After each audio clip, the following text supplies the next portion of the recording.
Trans-identified male found guilty of torturing victim, treated corpse like garbage. What?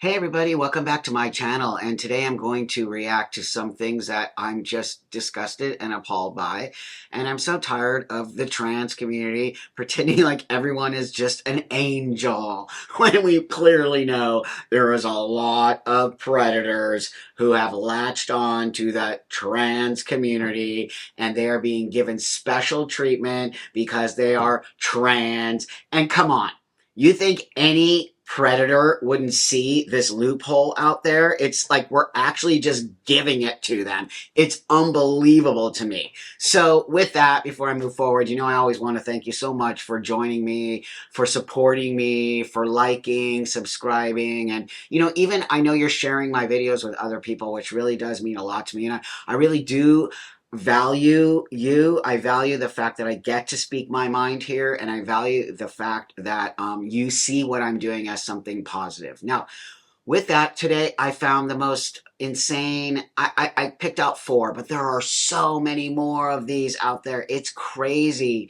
And they are articles, they're not videos, so I'm going to read a little bit from the article, and then I'll post it up here, and then, just give you a little bit of my feelings around all this. But, before I do move on, I just want to say that I want to tell you that this isn't easy for me. I don't like having to do this stuff when it really is, in a sense, about my medical condition. And when I start to see people like this infiltrate into our community, I don't have a choice. I do not have a choice. I have to expose this, not only for myself, but for the future of transsexualism and for the future of people with this disorder not being treated and looked at as if we are something bad or evil or fake or all the things that are happening in this community. So I hope that you see that my intentions here are really good. They are not bad, and that what I'm trying to do is expose the bad players in this situation. And thank you for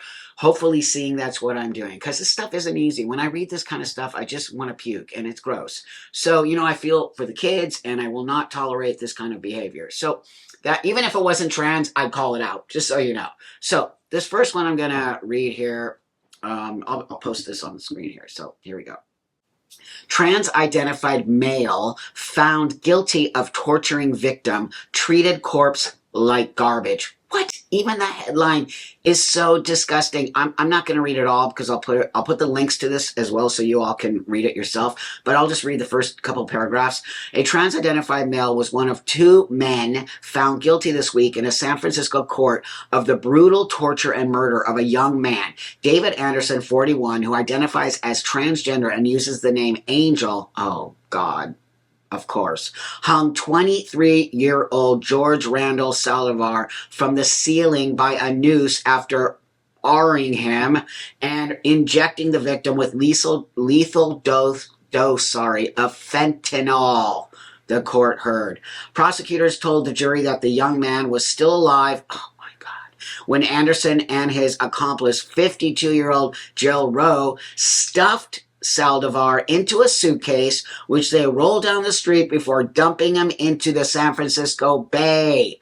Assistant District Attorney Charlie Waspa and killers treated the man like garbage. And then I'm going to put the picture of all this right here. I mean, really? This person is trans-identified. Do you see what I'm saying here? This person identifies as trans. I will almost guarantee you they did not go through any system. They self-ID'd, probably in prison, when you see a picture of this crazy person. And there is no checks and balances now. Anyone can just be a trans person. So as you see, how do you think that makes me feel? These people are disgusting predators. Now, we know that there's predators in every place and community, but I'm going to tell you something. This has become bigger and more prevalent than ever before. You have to remember how long I've been transitioned. We didn't see this kind of stuff. So what I'm seeing in my old eyes is these people are coming out of nowhere because we have too much of a loophole in this idea that anyone can self-ID or anyone knows themselves, which is absurd. So there's number 1 for you. Okay, number 2. UK trans-identified male rapist. Oh my God. Okay, I have to cut that word out because you're not allowed to say that, which is totally ridiculous. Back in prison for breaching harm prevention order. A convicted rapist. I will cut that again. Who identifies as a woman, is back behind bars after breaching the conditions imposed on him to protect the public. Freddie Millar, 31, who also uses the name Exena Jade Millar, Exena Woodward, was sentenced to 16 months in prison for violating a sexual harm prevention order and notification requirements. Millar of Northampton was first convicted of rape in 2017 and served 3 years in prison for the crime. In 2020, he was again detained for misconduct, incarcerated until September 23. The conditions of his most recent release, as per the SHPO, legally require Millar, a registered offender, to disclose any new relationships, devices, and social media accounts. And then it goes on to talk about how he didn't do that. He breached his contract, he breached his, parole thing, and then he ended back in prison again because he breached it. Now, aren't you finding this quite fascinating? That so many of these convicted and predators are all now, so many of them identifying as trans women. You've got to be seeing this because I do. And this is what I keep trying to tell everybody in this trans community. What are you talking about, self-ID? That is actually absurd and ridiculous that you let people like this person, first off, shouldn't even be allowed to identify as anything except who they actually were born as.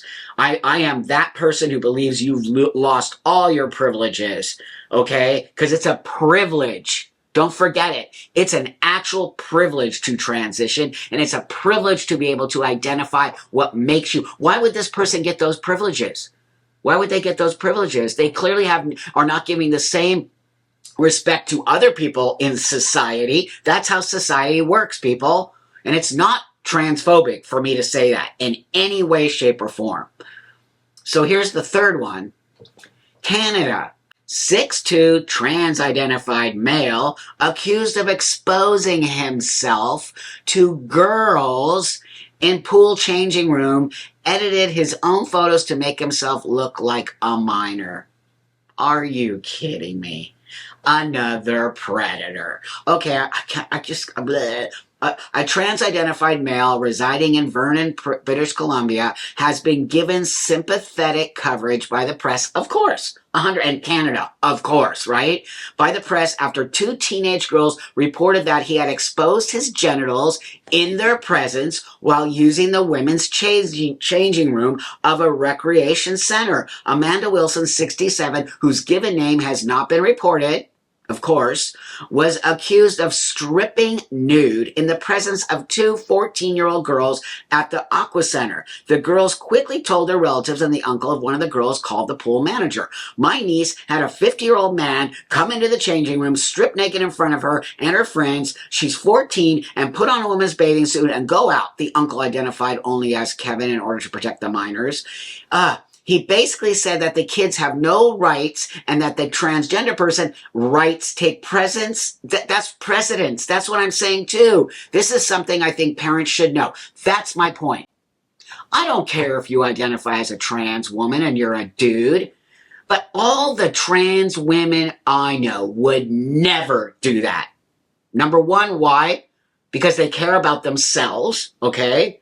Number 2, they don't want people to see anything about them that looks male in any way, shape, or form. Number 3, they have actual concern for young kids seeing them. That should be your first major concern when you go as a trans person into a public locker room.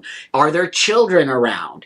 Do you need to be exposing yourself? No, you do not need. That person did not, as a trans woman, did not need to strip down naked when they know that there are young girls right there. They could have easily gone into the toilet stall. We all know that. They could have had some respect for the situation and for themselves. That's why I'm not giving this person a free pass. No way. They know exactly what they're doing. And then the other 2 are just crazy weirdo sexual predators who've identified as trans because there's loopholes. There are actual loopholes in the system that let all of these type of weirdos, okay, and you know, I'm barely scratching the surface with this stuff. But these are the people that are not only ruining it for all of us in the trans community, but these are the people that are creepy, weirdo predators that are being given an actual pass to do these things because they identify as trans. And if you don't all see that, you got your head in the sand and you're too worried about being called transphobic, and the trans community is not stepping up to the plate, and it's upsetting to me beyond belief that we have created such an insanely narcissistic, not only narcissistic, but also a group of liars and a group of deceitful people, all in the name of trans rights. Thanks for watching. I do appreciate you, as you know that. I hope this wasn't a bit heavy. It was heavy. It was heavy. Let's just be honest. It was heavy. It's gross. Let's keep calling this stuff out. These people don't belong in this community. These people belong in prison. These people need to just get their act together. They need help. These people need mental health care. Bring back mental health care. Okay, and with that, my friends, I'll see you on Wednesday on my lives. And don't forget, you are loved. You are. I guarantee you are loved. Bow, bow, bow.